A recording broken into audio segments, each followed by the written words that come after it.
दिनांक 26 जून 2021. सर्वप्रथम आपल्या सर्वांना सामाजिक न्याय दिन महाराष्ट्र राज्य या सामाजिक न्याय दिनाच्या मी आपल्याला शुभेच्छा देतो. राजर्षी छत्रपती शाहू महाराज कोल्हापूर यांचा जन्मदिन, यांची जयंती ही महाराष्ट्र राज्यात सामाजिक न्याय दिन म्हणून सर्वत्र साजरी होते. एक लोकोत्तर लोकराजा राजर्षी शाहू छत्रपती महाराज यांनी आपल्या कारकिर्दीत अनेक सामाजिक सुधारणा केल्या, आर्थिक विकासाची कामं केली आणि केवळ कोल्हापूर संस्थानच असं नाही तर संपूर्ण देशभर त्यांनी ही कामं केली. 1902 मध्ये राजर्षी शाहू महाराजांनी बहुजन समाजासाठी साधारणपणे एकूण नोकर भरतीच्या शिक्षण आणि नोकऱ्यांमध्ये 1902 मध्ये म्हणजे आजपासून 118 वर्षापूर्वी 50% जागा राखीव ठेवल्या होत्या. राखीव जागांवरती बहुजन समाजातील तरुणांची त्यांनी भरती केली, नोकर भरती केली महाराजांनी. शाहू महाराजांनी आपल्या एकूण बजेटच्या 35% बजेट शिक्षणासाठी खर्च केलं. एकूण अंदाजपत्रकाच्या 35% खर्च शाहू महाराजांनी शिक्षणासाठी खर्च केला की एवढा खर्च आज तागायत जगातल्या कुठल्याही देशात आजही केला जात नाही. आज अगदी 21व्या शतकात सुद्धा आपल्याला स्वातंत्र्य मिळून 70 वर्षापेक्षा जास्त काळ झाला, आजही भारत सरकारच्या एकूण बजेटच्या शिक्षणासाठी केला जाणारा खर्च हा 3 ते 6% या दरम्यानच आहे. आणि राज्य सरकारचा सुद्धा. या आजची लोकशाही 21व्या शतकातली आणि ती राजेशाही 118 वर्षापूर्वीची, तरीसुद्धा त्या राजांनी त्या काळात शिक्षणासाठी 35% खर्च केला. यावरून आपल्या असं लक्षात येईल की कोणाची राजवट ही जास्त लोककल्याणकारी आहे. त्यावेळीची शाहू महाराजांची कारकीर्द लोककल्याणकारी आहे की आजची 21व्या शतकातली राजवट जास्त लोककल्याणकारी लोकशाहीची आहे, हे आपल्याला पडताळून यावरून एक साधा कसोटी आहे, साधा निर्देशक आहे हा. यावरून आपल्याला लक्षात येईल की त्यांना लोक राजा असं का म्हणतात. लोकांच्यासाठी तन मन आणि धन शाहू महाराजांनी खर्च केलं आणि म्हणून आज तुम्ही आणि आम्ही महाराष्ट्रात आपण एक प्रगत महाराष्ट्र म्हणून आज आपल्याकडं पाहिलं जातं. महाराष्ट्रातला प्रगत भाग याला कारण राजर्षी शाहू महाराजांची कारकीर्द ही आहे मोठ्या प्रमाणात. अर्थात आता आज आपण BCom भाग 2 मॅक्रो इकॉनॉमिक्स, स्थूल अर्थशास्त्र किंवा समग्रलक्षी अर्थशास्त्र किंवा साकलिक अर्थशास्त्र यामध्ये आता आपण यापूर्वी पाहिलेलं आहे की व्यापार चक्राचे नियंत्रण कसे करायचे. व्यापार चक्र ही प्रामुख्याने भांडवलशाही अर्थव्यवस्थेतच निर्माण होतात. किंबहुना भांडवलशाही व्यापार चक्राचे किंवा भांडवलशाही अर्थव्यवस्थेचे व्यापार चक्रांची निर्मिती एक प्रमुख वैशिष्ट्य आहे. आणि मग व्यापार चक्रांचे नियंत्रण कसे करायचे याच्याबद्दलचे चलनविषयक उपाय आपण यापूर्वी पाहिले. तसेच काही राज्यवित्तीय उपाय पण आपण पाहिले. आपण चलनविषयक उपायांच्यामध्ये पाहिलं की बँक दरामध्ये बदल करणे, खुल्या बाजारातील रोख्यांची खरेदी विक्री, राखीव निधीच्या प्रमाणातील बदल, गुणात्मक पतनियंत्रणाची साधने, त्याचबरोबर या साधनावरील मर्यादाही पण आपण पाहिलं. त्यानंतर राज्यवित्तीय साधने, करविषयक धोरण, सार्वजनिक खर्च, कर्ज पुरवठा विषयक धोरण, बचत विषयक धोरण, त्यानंतर बजेटरी पॉलिसी म्हणजे अंदाजपत्रकीय धोरण, त्यानंतर पैशाच्या मूल्यात बदल करणे, हे संख्यात्मक उपाय आपण पाहिले. आता किंवा तिसरा जो उपाय तो म्हणजे डायरेक्ट कंट्रोल्स, प्रत्यक्ष नियंत्रणे. अर्थात चलनविषयक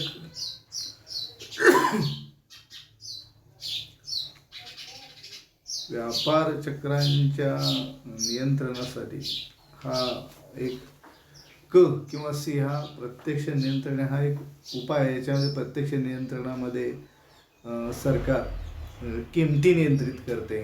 काही प्रमुख जीवनावश्यक वस्तूंच्या किमती सरकार नियंत्रित करते. उदाहरणार्थ 1995 साली सेना भाजपच्या सरकारमध्ये त्यावेळी मुख्यमंत्री मनोहर जोशी होते आणि त्यांनी प्रमुख 5 जीवनावश्यक वस्तूंच्या किमती नियंत्रित केल्या होत्या. मोठ्या प्रमाणावरती भाववाढ होत होती त्यामुळे. त्याचबरोबर जीवनावश्यक वस्तूंचे नियंत्रित वाटपसुद्धा सरकार हाती घेते.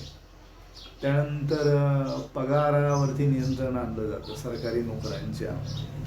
अशा प्रकारे तेजीच्या काळामध्ये या व्यापार चक्रांच्या नियंत्रणासाठी अशा प्रकारचे काही उपाय या ठिकाणी योजले जातात आणि त्यामुळे या उपाययोजनांच्या म्हणजे तेजी आटोक्यात येण्यासाठी थोडी मदत होते. त्यानंतर मंदीच्या काळात किमती स्थिर ठेवण्याचा प्रयत्न केला जातो. मंदीच्या काळात सरकार स्वतः खरेदी करते, स्वतः काही वस्तूंची खरेदी करून त्या किमतीमधील घसरण थांबवण्याचा प्रयत्न करते. बेरोजगारांना मंदीच्या काळात बेरोजगार भत्ता दिला जातो. तसेच करामध्ये विविध सवलती दिल्या जातात. अशा पद्धतीनं मंदीची तीव्रता कमी करण्यासाठी हे उपाय योजले जातात. याला प्रत्यक्ष नियंत्रण असे म्हणतात, डायरेक्ट कंट्रोल्स असं म्हणतात. अर्थात राज्य सरकार आणि मध्यवर्ती बँक या सगळ्यांच्या प्रयत्नातून अशा प्रकारची नियंत्रणे घातली जातात आणि तेजी आणि मंदी रोखण्याचा प्रयत्न केला जातो. त्यानंतर डी किंवा अदर मेजर्स, इतर उपाय. व्यापार चक्रांच्या नियंत्रणाचे इतर उपाय कोणते आहेत तर त्यामध्ये पहिला उपाय तो म्हणजे प्राइस स्टॅबिलायझेशन, किंमत स्थिरीकरण. किंमत स्थिरीकरणाचे धोरण या ठिकाणी सरकारकडून अवलंबात आणले जाते.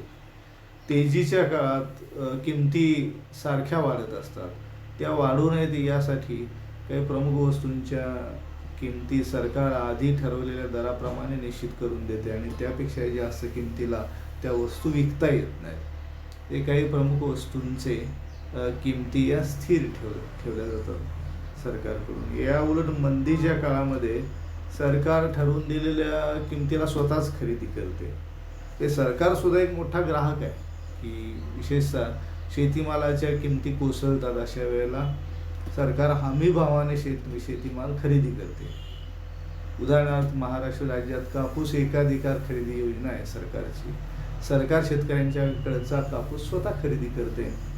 त्यानंतर अन्नधान्याचं ज्यादा उत्पादन झालं तर हमी किमतीला सरकार स्वतः ते खरेदी करते, ज्यामुळे मंदीच्या परिस्थितीला नियंत्रित केले जाते. त्यानंतर दुसरा उपाय तो म्हणजे to increase purchasing power of customers.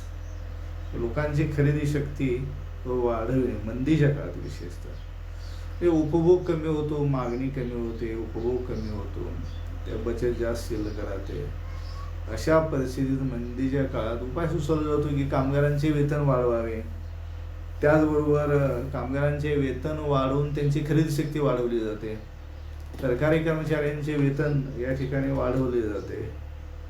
इतर कामगारांचे किमान वेतन कायद्यामध्ये किमान वेतनाची मर्यादा वाढवली जाते की जेणेकरून लोकांच्या हातात मंदीच्या काळात जास्त पैसा जाईल, म्हणजे त्यांची खरेदी शक्ती वाढली पाहिजे या दृष्टिकोनातून उपाय योजले जातात. बऱ्याच वेळेला मंदीच्या काळामध्ये लोकांची खरेदी शक्ती वाढावी सामान्य लोकांची म्हणून सरकारने तुटीचा अर्थभरणा करावा अशी शिफारस केली जाते. प्रसंगी सरकारने नवीन नोटा छापाव्यात, पण लोकांच्या हातात पैसा गेला पाहिजे. म्हणजेच लोकांच्या हातात पैसा जाणे म्हणजेच लोकांची खरेदी शक्ती वाढविणे होय. पैशाला दुसरं नाव आहे खरेदी शक्ती. पैशाच्या अंगी खरेदी शक्ती हा दुर्मिळ गुण असतो. खरेदी शक्ती, परचेसिंग पॉवर म्हणजेच लोकांच्या हातात उत्पन्न गेलं पाहिजे, म्हणजे त्यांची खरेदी शक्ती वाढते आणि ते अनेक वस्तू आणि सेवा खरेदी करतात आणि मंदीची परिस्थिती दूर व्हायला त्यामुळे मदत होते.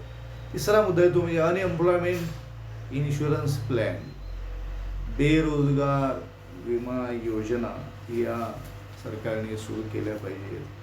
त्यात मोठी वाढ केली पाहिजे की तेजीच्या काळामध्ये मोठ्या प्रमाणात रोजगार वाढत असतो, अशा वेळेला कामगारांच्याकडनं काही वार्षिक वर्गणी घेऊन त्या वर्गणीतून एक निधी सरकारकडनं जमा केला जातो आणि तो निधी मग मंदीच्या काळात जेव्हा बेरोजगारी वाढते तेव्हा बेरोजगारांच्यासाठी या निधीचा काही भाग दिला जातो. अर्थात आता या निधीमध्ये कामगारांची वर्गणी आधी घेतलेली असते, त्यानंतर सरकारला ही वर्गणी द्यायला सांगितली, सरकारही थोडी वर्गणी देते आणि मालक वर्ग पण वर्गणी देतात. मग या सगळ्यांच्या वर्गणीतून एक निधी जमा केला जातो आणि हा निधी बेरोजगारीच्या अवस्थेमध्ये त्यांना या निधीतून रक्कम दिली जाते की जेणेकरून त्यांच्या उदरनिर्वाहाचा प्रश्न सुटावा अशी सरकारची अपेक्षा असते आणि म्हणून त्यांची खरेदी शक्ती टिकवून ठेवण्यासाठी या निधीचा उपयोग केला जातो. अनएम्प्लॉयमेंट इन्शुरन्स प्लॅन, बेरोजगारी विमा योजना एक प्रकारे सोशल इन्शुरन्स आहे, सामाजिक विमा आहे सरकारकडनं दिला जाणारा. त्यानंतर यातला चौथा मुद्दा आहे तो म्हणजे सोशलिस्ट इकॉनॉमी, साम्यवादी अर्थव्यवस्था किंवा समाजवादी अर्थव्यवस्था. समाजवादी अर्थव्यवस्था निर्माण करणे, समाजवाद म्हणजे समानता, राजकीय समानता आणि त्याचबरोबर आर्थिक समानता. डॉक्टर आंबेडकर नेहमी असं म्हणतात की आर्थिक समानता, राजकीय समानता अस्तित्वात येण्यासाठी आर्थिक समानता असली पाहिजे. आर्थिक समानतेला महत्त्व आहे, राजकीय समानतेला महत्त्व आहे आणि सामाजिक समानतेला महत्त्व आहे. म्हणून साम्यवादी अर्थव्यवस्था निर्माण करण्यासाठी या ठिकाणी व्यापार चक्रांचे नियंत्रण या ठिकाणी असेल तर साम्यवादी अर्थव्यवस्थेमध्ये व्यापार चक्रे निर्माण होत नाहीत. व्यापार चक्रे ही भांडवलशाहीतच निर्माण होतात, समाजवादी किंवा साम्यवादी अर्थव्यवस्थेत ती निर्माण होत नाहीत. आणि म्हणून रशिया आणि त्याच्या प्रभावाखालच्या इतर मित्र राष्ट्रांनी साम्यवादी अर्थव्यवस्थेचा स्वीकार केल्याचे आपल्याला दिसून येते. आज रशिया, चीन या देशांच्यामध्ये रशियामधला साम्यवादाने काढता पाय घेतला, पण चीनमध्ये त्याची चौकट तरी आहे साम्यवादाची. आणि म्हणून साम्यवादी अर्थव्यवस्थेमध्ये व्यापार चक्रे निर्माण होत नाहीत. म्हणून या ठिकाणी समाजवादी अर्थव्यवस्थेचा पर्याय सुचवला जातो व्यापार चक्रांचे नियंत्रण करण्यासाठी. त्याचबरोबर काही जागतिक पातळीवरचे उपाय सुचवले जातात, ग्लोबल मेजर्स. जागतिक पातळीवरचे उपाय व्यापार चक्र नियंत्रणासाठी सुचवले जातात. ते म्हणजे सर्व राष्ट्रांनी सामूहिक प्रयत्न केले पाहिजे व्यापार चक्रांच्या नियंत्रणासाठी. मग त्यामध्ये आंतरराष्ट्रीय भांडवलाची गुंतवणूक असेल, किमतीमधील नियंत्रण असेल, उत्पादनावरील नियंत्रण असेल, सगळ्या राष्ट्रांनी मिळून याबद्दलचे जर निर्णय घेतले तर व्यापार चक्र निर्मितीला पायबंद बसेल. आंतरराष्ट्रीय संघटनांचे त्यासाठी सहकार्य घ्यायला पाहिजे. अशा रीतीने इतर जागतिक पातळीवरचे सुद्धा उपाय योजले पाहिजेत. जागतिक पातळीवरच्या संघटना एकत्रित या ठिकाणी येतात आणि त्यांच्या माध्यमातून असे निर्णय घेतले जातात. आर्थिक अशा प्रकारचे उत्पादनविषयक निर्णय या ठिकाणी घेतले जातात आणि त्यामुळे या मरगळलेल्या अर्थव्यवस्थेला मंदीच्या काळात चैतन्य नंतर प्राप्त होऊ शकते. अशा रीतीने आपण पाहिलेलं आहे की व्यापार चक्रांच्या नियंत्रणाची गरज आहे आणि संख्यात्मक साधनं आहेत, गुणात्मक साधने आहेत, प्रत्यक्ष नियंत्रणे आहेत आणि इतर उपाय. हे आपण चारही प्रकार आपण आता विस्ताराने यामध्ये आपण पाहिलेले आहेत.